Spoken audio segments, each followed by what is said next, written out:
Assalamualaikum warahmatullahi wabarakatuh. Perkenalkan, nama saya Firdi Yoga Perdana dengan NIM C241900091. Kali ini saya akan melaksanakan praktikum laboratorium mata kuliah biologi perikanan, yaitu mengenai reproduksi ikan.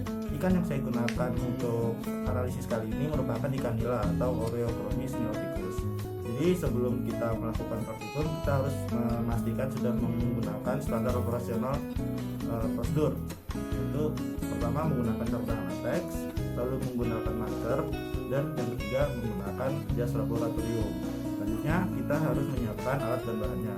Alat yang digunakan yaitu yang pertama adalah alat bedah untuk membedah ikan, lalu ada pembaris untuk mengukur panjang ikan, lalu ada timbangan, ini untuk menimbang bobot dari ikan dan donatnya.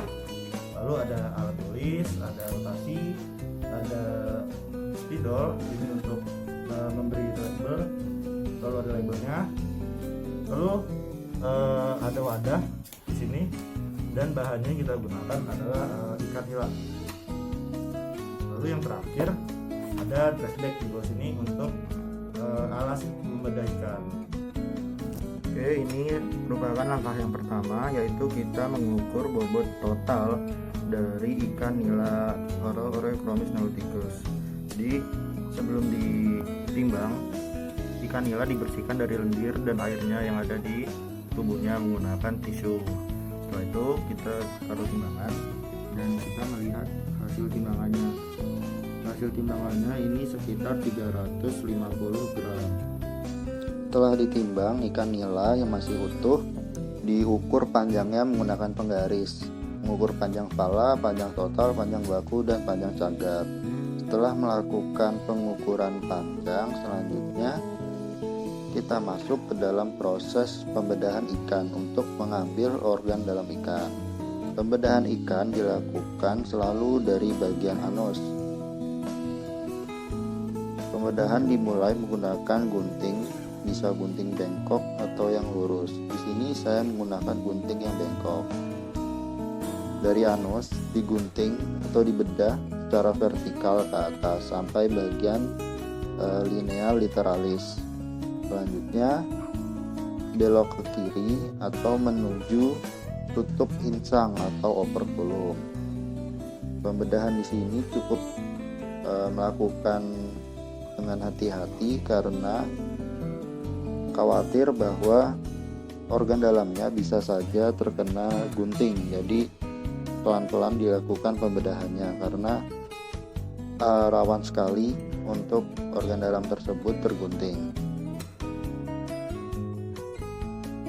Pembedahan ini cukup memakan waktu yang cukup lama karena dari ikannya itu sendiri ini memiliki daging yang cukup tebal sehingga perlu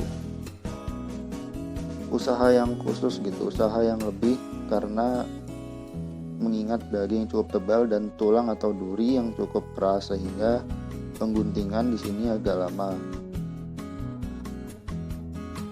Setelah sampai bagian tutupan insang atau operculum, selanjutnya digunting secara vertikal ke bawah untuk pemotongan dagingnya sehingga nanti bisa dibuka ke bawah dan terlihat organ dalamnya secara lengkap. Untuk membantu pembedahan kali ini tidak hanya menggunakan gunting, saya juga melakukan pembedahan dengan bantuan pisau bedah karena ingat daging yang cukup tebal sehingga jika hanya menggunakan gunting itu kurang maksimal dalam pembedahannya.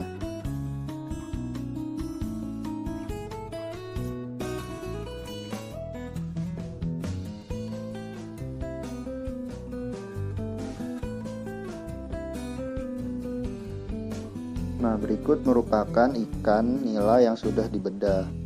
Di situ terlihat bahwa organ dalamnya masih lengkap dan bisa kita mulai burai. Ini setelah kita keluarkan organ dalamnya dari ikan, kita burai dengan perlahan-lahan, sangat perlahan-lahan menggunakan tangan dengan bantuan spatula. Untuk analisis reproduksi kali ini kita membutuhkan organ gonad. Pada ikan nila yang saya bedah kali ini dapat diketahui bahwa jenis kelaminnya merupakan jantan karena gonadnya tidak mengandung telur. Perbedaan lainnya yaitu terhadap gonad jantan dan betina yaitu adalah ukurannya. Untuk gonad jantan di sini saya mendapatkan gonad yang lebih ramping karena kembali lagi gonad ikan jantan tidak mengandung telur sehingga bentuknya ramping. Kalau untuk betina bentuknya lebih besar dan lebih gemuk karena mengandung telur yang nantinya akan dikeluarkan dan ditetaskan saat pada proses pemijahan. Saat memburai diperlukan ketelitian dan kehati-hatian yang sangat khusus. Nah, berikut merupakan gambar gonad dari yang saya dapatkan dari ikan ini. Diketahui untuk dicocokkan dengan tabel TKG yang saya dapatkan merupakan TKG jenis kedua dengan spesifikasi sebagai berikut. Jadi setelah gonad dipisahkan dengan organ lainnya, selanjutnya gonad ditimbang. Nah, ini gonadnya ditimbang dan kita melihat timbangannya. Ini mungkin sekitar 10 gram ya, 5-10 gram. Karena ketelitian timbangannya besar ya, tidak spesifik, jadi ini kira-kira aja 10 gram.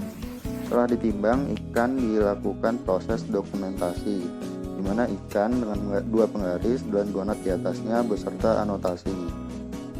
Dan ini merupakan anotasi dari ikan nila yang saya dapat dengan spesifikasi panjang total, panjang kepala, panjang baku, dan panjang cakar sebagai berikut. Nah, sebagai perbandingan berikut merupakan gambar dari gonad betina yang saya dapatkan pada praktikum pertama yaitu laboratorium pertumbuhan. Terima kasih yang sudah menonton. Semoga bermanfaat. Kurang lebihnya mohon maaf. Wassalamualaikum warahmatullahi wabarakatuh.